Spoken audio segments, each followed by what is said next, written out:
uribuka nakoranaga na Kazungu Clever nta mezi 6 yari yashira yarakubwiraga ngo niba hari ikintu cya mbere cyoroha Nuguhirika umusinzi umuntu wasinze unagira gutya ngo gake cyane ukabona yahirima iyo niyo Gasogi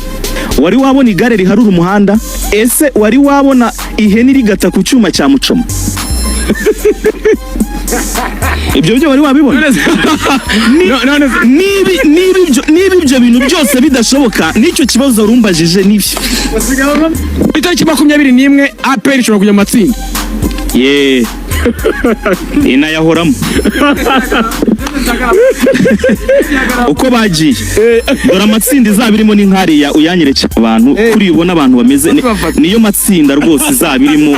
uko bazaba bahagaze bari kwishyushya na matsinda uko bazasohoka bagiye kwishyushya nanone na matsinda uko bazagaruka bicaye buri wese nta uvugisha undi nayo na matsinda ayo matsinda no yahuriza hamwe niyo bazibera mu yuga yonyine rwose